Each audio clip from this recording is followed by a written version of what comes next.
लेकिन यहां सबसे बड़ा सवाल खड़ा होता है भारत के लिए, और न केवल भारत के लिए बल्कि पूरी दुनिया के लिए, कि हम कब ये कड़वा सच बोलना शुरू करेंगे कि आतंकवाद का धर्म होता है, उसकी एक किताब होती है, और उस किताब को बढ़ाने के लिए अड्डे होते हैं, जिसे शिक्षा के नाम पर पूरी दुनिया में फैलाया गया है। भारत में तो इन अड्डों को बाकायदा सरकारी फंडिंग होती है, और यहां से ब्रेन वॉश लोग निकलते हैं जो जन्नत पाने की चाह में दुनिया को जहन्नुम बना देते हैं। दिल्ली सोमवार की शाम एक बार फिर धमाके से दहल उठी। शाम 6:55 पर लाल किला मेट्रो स्टेशन के बाहर जोरदार विस्फोट हुआ। पुलिस ने अब तक 10 लोगों की मौत और 24 के घायल होने की पुष्टि की है। घायलों को लोकनायक जयप्रकाश अस्पताल में भर्ती कराया गया है, जिनमें से कई की हालत नाजुक बताई जा रही है। धमाका इतना तेज था कि वहां खड़ी 5 से 6 गाड़ियों के परखच्चे उड़ गए। चश्मदीदों के मुताबिक एक इको वैन के पास यह विस्फोट हुआ था। शुरुआती जांच में हाई इंटेंसिटी ब्लास्ट की बात सामने आई है। हालांकि विस्फोट का कारण और जिम्मेदार कौन है, इस पर अभी तक किसी अधिकारी ने आधिकारिक बयान जारी नहीं किया है। अब बड़ा सवाल यही उठ रहा है कि क्या दिल्ली ब्लास्ट का कनेक्शन उस खतरनाक केमिकल बरामदगी से जुड़ा हुआ हो सकता है जो कल देर रात जम्मू कश्मीर और फरीदाबाद पुलिस की संयुक्त कार्रवाई में पकड़ा गया था।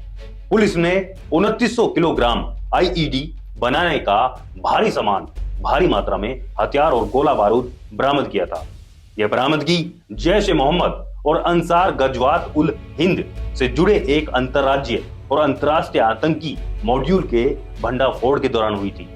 अब सवाल यही है, क्या दोनों घटनाओं के बीच कोई तार जुड़ा हुआ है? क्या दिल्ली धमाका उसी नेटवर्क की एक झलक है जिसकी जड़ें सुबह उजागर हुई थी? हालांकि फिलहाल एनआईए और दिल्ली पुलिस ने इस पर कोई टिप्पणी करने से इनकार किया है, लेकिन जांच एजेंसियां हर एंगल से जांच में जुटी है। जम्मू कश्मीर से लेकर फरीदाबाद तक फैला हुआ नेटवर्क। जम्मू कश्मीर पुलिस के मुताबिक सुबह तक इस कार्रवाई में 7 लोगों को गिरफ्तार किया गया था।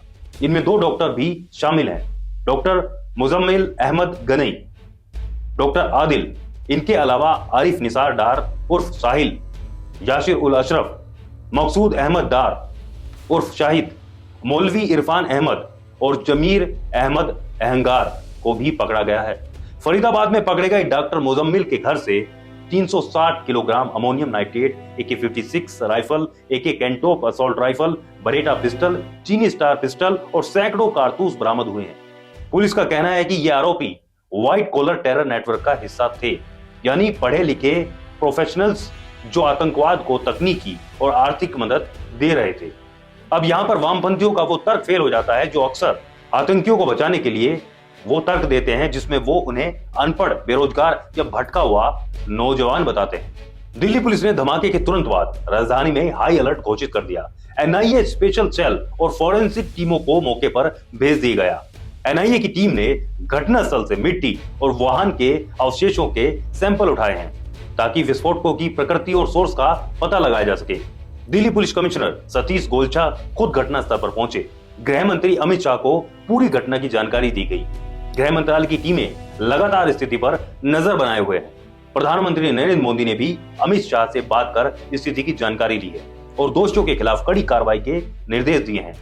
अब सवाल खड़ा होता है कि इस ब्लास्ट को किसने अंजाम दिया।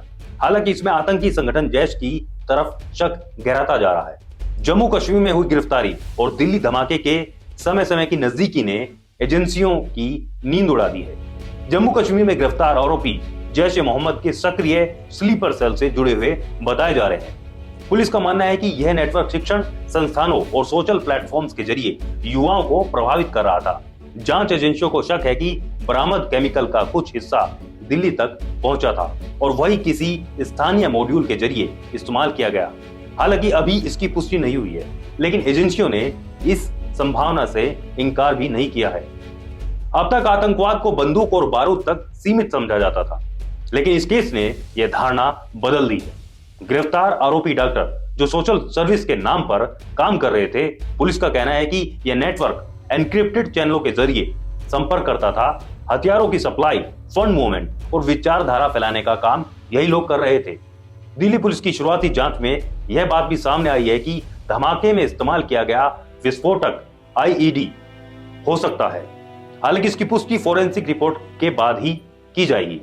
लाल किला मेट्रो स्टेशन के बाहर जहां ब्लास्ट हुआ वह इलाका आमतौर पर पर्यटकों और आम लोगों से हमेशा भरा रहता है। एनआईए और दिल्ली पुलिस की जॉइंट टीम ने आसपास के सीसीटीवी फुटेज खंगालने शुरू कर दिए हैं।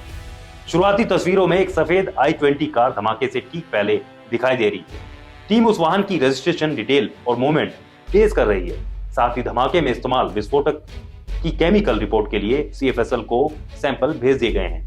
दिल्ली और हरियाणा के सीमावर्ती इलाकों में संदिग्ध वाहनों की तलाशी शुरू कर दी गई है। गृह मंत्री अमित शाह ने एनआईए और आईबी और दिल्ली पुलिस के वरिष्ठ अधिकारियों के साथ देर रात आपात बैठक की। सूत्रों के मुताबिक बैठक में यह निर्देश दिए गए कि दिल्ली और आसपास के राज्यों में संपर्क अभियान तेज किए जाएं। किसी भी संदिग्ध की तत्काल गिरफ्तारी सुनिश्चित की जाए। सोशल मीडिया और डॉट नेट प्लेटफॉर्म्स की कड़ी मॉनिटरिंग की जाए। लेकिन यहाँ सबसे बड़ा सवाल खड़ा होता है भारत के लिए, और न केवल भारत के लिए बल्कि पूरी दुनिया के लिए, कि हम कब ये कड़वा सच बोलना शुरू करेंगे कि आतंकवाद का धर्म होता है, उसकी एक किताब होती है और उस किताब को बढ़ाने के लिए अड्डे होते हैं जिसे शिक्षा के नाम पर पूरी दुनिया में फैलाया गया है। भारत में तो इन अड्डों को बाकायदा सरकारी फंडिंग होती है और यहां से ब्रेन वॉश लोग निकलते हैं जो जन्नत पाने की चाह में दुनिया को जहन्नुम बना देते हैं। गलती सुधारने की पहली कड़ी गलती को मानना होता है। इसी तरह आतंकवाद को खत्म तभी किया जा सकता है जब आतंकवाद की जड़ पर वार किया जाए, और जड़ वही किताब है जो दूसरे से नफरत करना सिखाती है। तो ये थी आज की अनफिल्टर्ड ओपिनियन, जहां बात रखी जाती है बिना किसी लाग लपेट के। मैं रवि प्रताप सिंह लेता हूं आपसे विदा। मिलते हैं एक नई वीडियो में एक नए मुद्दे के साथ। तब तक के लिए जय हिंद, वंदे मातरम।